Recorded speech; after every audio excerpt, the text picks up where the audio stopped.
नमस्कार, मैं रचना शर्मा चढ़ती कला टाइम टीवी देख रहे हैं सभी दर्शकों का स्वागत करती हूं। आप देख रहे हैं हिंदी के समाचार। समाचारों की शुरुआत से पहले एक नजर आज की मुख्य सुर्खियों पर।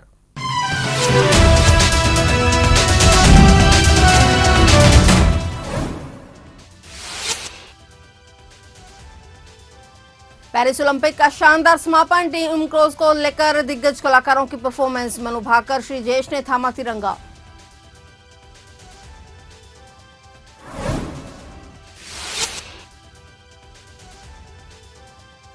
Kolkata lady doctor rape murder case में बड़े खुलासे। शराब और पौन की थी लत, आरोपी की हुई हैं 4 शादियां। देश भर में डॉक्टरों की हड़ताल।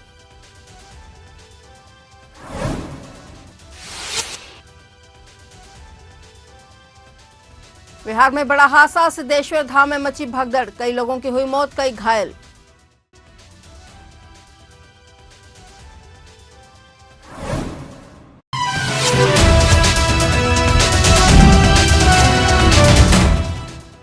और अब समाचार विस्तार से। पेरिस ओलंपिक 2024 का कल 11 अगस्त को समापन हो गया है। इसके साथ ही ओलंपिक फ्लैग झुका दिए गए हैं और अगला ओलंपिक 2028 में लॉस एंजलिस में होगा। भारत ने पेरिस ओलंपिक में एक सिल्वर समेत कुल 6 मेडल जीते। पेरिस में 2 मेडल जीतने वाली मनु भाकर और हॉकी टीम के goalkeeper PR Sreejesh closing ceremony में भारत के फ्लैग बीरर रहे। दोनों खिलाड़ियों ने भारत का तिरंगा थामा। ओलंपिक में भारत के कुल 117 खिलाड़ी शामिल हुए थे। ओलंपिक इतिहास में पहली बार क्लोजिंग सेरेमनी में आखिरी मेडल महिला मैराथन को मिला। इससे पहले पुरुष वर्ग में यह मेडल दिया जाता था। पेरिस ओलंपिक का समापन समारोह 3 घंटे तक चला। कोलकाता के आर्चीकर मेडिकल कॉलेज और अस्पताल में एक ट्रेनिंग लेडी डॉक्टर की रेप और हत्या के मामले में आरोपी संजय रॉय की शराब और पौन की लत सामने आई है। पुलिस की जांच में पता चला कि आरोपी ने वारदात को अंजाम देने से पहले शराब पी थी और अश्लील फिल्में देखी थी और इस जघन्य अपराध के विरोध में देश भर में रेजिडेंट डॉक्टरों की हड़ताल शुरू हो गई है। इस बीच मेडिकल कॉलेज के सुप्रीडेंट को सस्पेंड कर दिया गया है और 9 अगस्त की सुबह आर्चीकर मेडिकल कॉलेज और अस्पताल के सेमिनार हॉल में ट्रेनी डॉक्टर का शव पाया गया। आरोपी संजय रॉय ने रेप और हत्या की बात स्वीकार कर ली है। पुलिस ने रेप और मर्डर के तहत भारतीय न्याय संहिता की धारा 64 और 103 के तहत केस दर्ज किया है। संजय रॉय फिलहाल 14 दिन की पुलिस कस्टडी में है। आरोपी संजय रॉय एक सिविक वॉलंटियर है जो अस्थायी पुलिस सहायता प्रदान करता है। इस घटना के विरोध में federation of all India resident doctors association ने आज से देश भर में हड़ताल का आह्वान किया है। हड़ताल के दौरान ओपीडी, इलेक्टिव सर्जरी और लैब सेवाएं बंद की गई हैं। डॉक्टरों ने पुलिस की जांच में तेजी लाने और दोषियों के खिलाफ कड़ी कार्रवाई की मांग की है।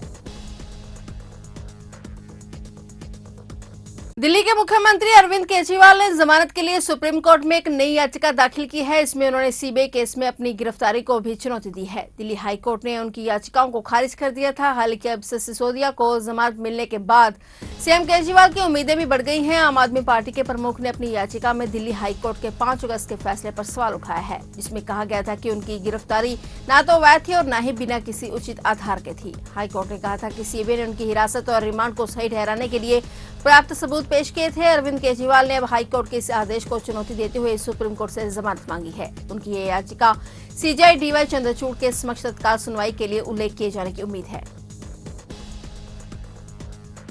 बिहार के जहानाबाद में यहां सावन के चौथे सोमवार को बड़ा हादसा हो गया। यहां के मखदमपुर के वारनावा के सिद्धेश्वर मंदिर में भगदड़ मच गई और इसमें दबकर 7 लोगों की मौत हो गई, जबकि कई लोगों की हालत गंभीर बताई जा रही है। इन्हें इलाज के लिए अस्पताल में भर्ती कराया गया है। घटना के बाद से मौके पर पुलिस प्रशासन की टीम तैनात है। बता दें कि सावन सोमवार की वजह से मंदिर में भारी भीड़ देखने को मिली। पुलिस के मुताबिक इस मौके पर भगवान शिव को जलाभिषेक कराने के लिए मंदिर की ओर से जाने वाले रास्ते पर सीढ़ी के पास अचानक भगदड़ मच गई, जिसमें दबकर श्रद्धालुओं की मौत हो गई। उनके शवों को जहानाबाद सदर अस्पताल लाया गया है। उनके साथ ही कई लोग घायल हुए हैं, उन्हें भी अस्पताल में भर्ती कराया गया है। अब स्थिति नियंत्रण में है। तो वहीं एसएचओ दिवाकर कुमार विश्वकर्मा ने कहा कि डीएम और एसपी ने घटनास्थल का दौरा किया और स्थिति का जायजा ले रहे हैं। गौरतलब है कि जहानाबाद में हादसा होने के बाद गोपालगंज प्रशासन ने भी सभी शिवालयों में सुरक्षा व्यवस्था बढ़ा दी है। मंदिर प्रशासन की ओर से श्रद्धालुओं को कतारबद्ध होकर जलाभिषेक कराया जा रहा है। ऐतिहासिक धनेश्वर नाथ महादेव और बाबा बालखंडेश्वर नाथ महादेव मंदिर में मजिस्ट्रेट के साथ पुलिस बलों को तैनात किया गया है। वहीं नीतीश कुमार ने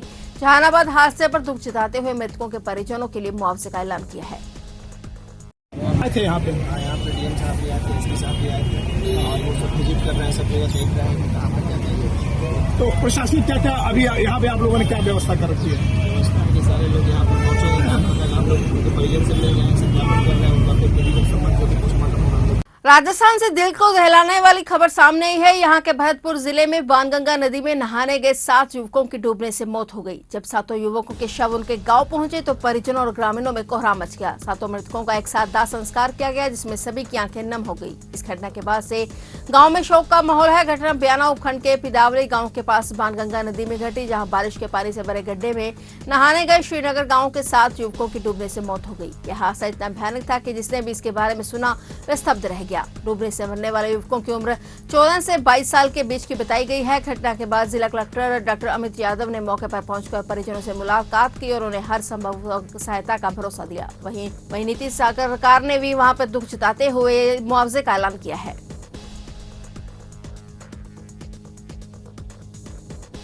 तमिलनाडु के तिरुवल्लर में चेन्नई तिरुपति नेशनल हाईवे पर भीषण सड़क हादसा हुआ, जिसमें 5 छात्रों की मौत हो गई। हाईवे पर तेज रफ्तार से जा रहे एक लॉरी और कार के बीच टक्कर होने से 5 छात्रों की दर्दनाक मौत हो गई। वहीं 2 अन्य घायल हुए हैं, जिन्हें इलाज के लिए अस्पताल में भर्ती कराया गया है। पुलिस के अनुसार ये छात्र एक निजी विश्वविद्यालय के थे और ये सभी एक कार में सवार होकर वे कहीं जा रहे थे और इसी बीच चेन्नई तिरुपति राष्ट्रीय राजमार्ग पर लॉरी और कार के बीच टक्कर हो गई। इसमें 5 छात्रों की जान चली गई। हादसे के बाद मृतकों के शव को बरामद कर पोस्टमार्टम के लिए भेज मामले में जांच शुरू कर दी गई है। छत्तीसगढ़ के रायपुर के निवासी कमर शेख ने एक अनोखा और दिल को छूने वाली परंपरा निभाई है। वे लगातार 30वें साल से प्रधानमंत्री नरेंद्र मोदी को रक्षाबंधन के दिन राखी बांधने के लिए दिल्ली जा रही हैं। कमर शेख, जिन्होंने पाकिस्तान के कराची शहर में जन्म लिया था, अब एक भारतीय नागरिक हैं और पिछले 3 दशकों से पीएम मोदी के साथ भाई बहन का रिश्ता निभा रही हैं। कमर शेख का जन्म पाकिस्तान के कराची में हुआ था और 1981 में मोहसिन शेख से शादी के बाद वह भारत आ गई। उन्होंने 1990 में पीएम मोदी से पहली बार संपर्क स्थापित किया। इस साल रक्षाबंधन पर वह 18 अगस्त को दिल्ली के लिए रवाना होंगी। कमर शेख खुद अपने हाथों से राखी बनाती हैं। उत्तर प्रदेश में 10 सीटों पर विधानसभा उपचुनाव होने वाले हैं। इस चुनाव में बहुजन समाज पार्टी की प्रमुख मायावती ने सभी सीटों पर चुनाव लड़ने की घोषणा की है। इस चुनाव से पहले मायावती को एक बड़ा झटका लगा है। दरअसल बसपा नेता व चित्रकूट विधानसभा क्षेत्र के प्रत्याशी रहे पुष्पेंद्र सिंह ने अपने समर्थकों के साथ कांग्रेस का दामन थाम लिया है और उन्होंने पार्टी की सदस्यता ग्रहण कर ली है। पुष्पेंद्र सिंह को प्रदेश कांग्रेस अध्यक्ष अजय राय ने उन्हें पार्टी की सदस्यता ग्रहण करवाई। इस दौरान अजय राय ने कहा कि कांग्रेस तथा नेता प्रतिपक्ष राहुल गांधी के प्रति लोगों की आस्था बढ़ी है। इससे प्रदेश में होने वाले उपचुनाव और 2027 के विधानसभा चुनाव में इंडिया गठबंधन की विजय होगी। बता दें कि मायावती ने ऐलान किया है कि निकट भविष्य में राज्य की 10 रिक्त विधानसभा सीटों पर होने वाले उपचुनावों में उनकी पार्टी हमारे अपने उम्मीदवार उतारेगी और पूरे दमखम से चुनाव लड़ेगी।